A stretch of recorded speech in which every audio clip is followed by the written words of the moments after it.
Good morning students. आज हम देखेंगे सहसंबंध गुणांक कैसे निकालते हैं, सहसंबंध कैसे निकालते हैं।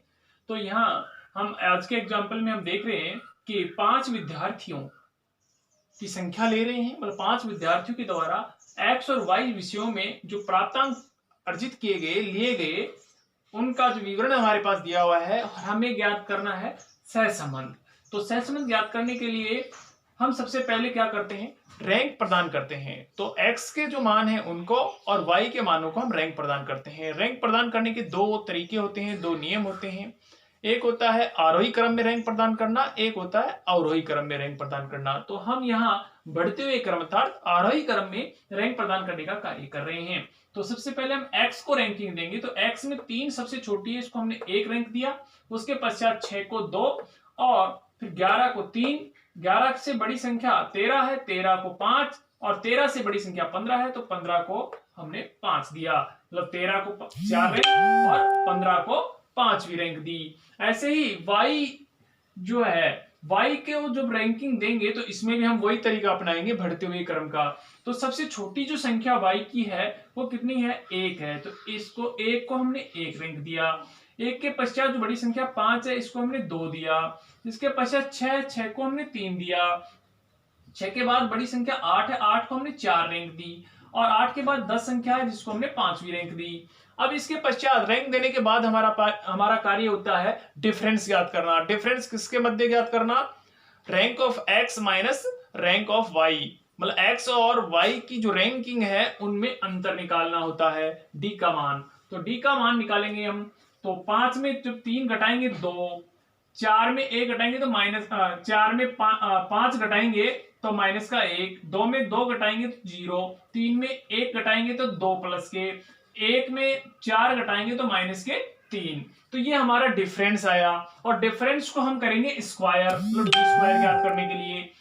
तो 2 का स्क्वायर 4 माइनस 1 का स्क्वायर करेंगे तो +1, 0 का स्क्वायर 0 और 2 का स्क्वायर 4 और -3 का स्क्वायर +9। तो इस प्रकार ये हमने डी स्क्वायर किया। डी स्क्वायर करने के पश्चात हमें ज्ञात करना है सिग्मा डी स्क्वायर, मतलब सिग्मा डी स्क्वायर मतलब डी स्क्वायर के जो मान है उनका योग करना है। तो इनका योग करेंगे तो हम देखेंगे यहाँ 4 + 1 5, 5 + 4 9, 9 + 9 18। तो यहाँ सिग्मा डी स्क्वायर = 18।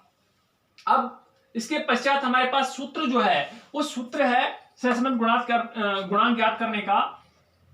सहसंबंध गुणांक = 1 - 6 sigma D square upon n into n square -1। अब इस सूत्र में हमें n का मान और सिग्मा डी स्क्वायर का मान रखना है।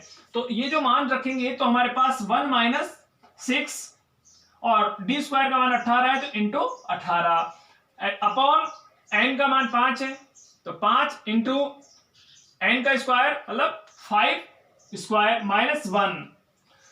इसको जब हम हल करते हैं तो 1 माइनस जो 6 को 18 से गुणा करेंगे तो 118 मतलब 108। 6 को 18 से गुणा करेंगे तो कितने आएंगे, 108 अपॉन 5 और 5 का जो इंटू 5 स्क्वायर था तो 5 स्क्वायर कितना होता है, 25 होता है। तो 25 - 1, फिर इसको और ज्यादा हल करेंगे तो 1 - 108 अपॉन 5 इंटू 24, क्योंकि 25 में 1 लेस करेंगे 24 आएगा। इसके बाद और ज्यादा हल करेंगे तो 1 - 108 अपॉन 120। 120 कैसे आए, 5 को 24 से जब हमने इंटू किया तो उसका मान 120 आया। जब हम इनको काटने की बात करते हैं, आगे हल करने की बात करते हैं, तो 12 से दोनों संख्याएं विभाजित हैं। तो 108 12 से 9 बार विभाजित होती है और 120 है वो 10 बार विभाजित होती है 12 से। तो इस प्रकार ये 12 से कट गए, ऊपर 9 और नीचे 10। इसके पश्चात हमारे पास जो आगे चरण में इसकी और आगे बढ़ाने का प्रयास करें, इसको हल करने का प्रयास करें तो 1 - 9 अपॉन 10।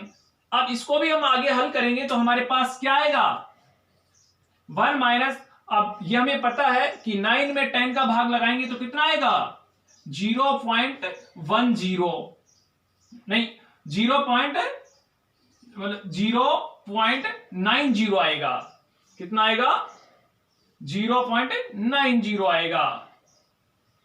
अब 9 इसको जब हम लेस करेंगे किसमें 1 में से तो कितना आएगा, क्योंकि 1 जो है 1 बड़ा है 0.90 से, कितना बड़ा है अर्थात 1 में -090 करते हैं तो कितना आएगा 0.10 आएगा। तो ये 0.10 जो है ये हमारा क्या है सहसंबंध गुणांक है। तो इस प्रकार किसी भी एग्जाम्पल के दिए हुए होने पर हम रैंकिंग प्रदान करते हैं। रैंकिंग प्रदान करने के उपरांत रैंकिंग का डिफरेंस ज्ञात किया जाता है और फिर उस डिफरेंस को स्क्वायर किया जाता है, उसका सिग्मा किया जाता है, मतलब उसका योग किया जाता है। उसके पश्चात हमारा जो सूत्र है सहसंबंध गुणांक is equal to 1 - 6 sigma D square upon n into n square -1 में हम मान रखते हैं और मान रखने के बाद उसको हम हल करने का प्रयास करते हैं। हल करने से जो संख्या प्राप्त होती है, जो मान प्राप्त होता है, वही हमारा सहसंबंध गुणांक होता है।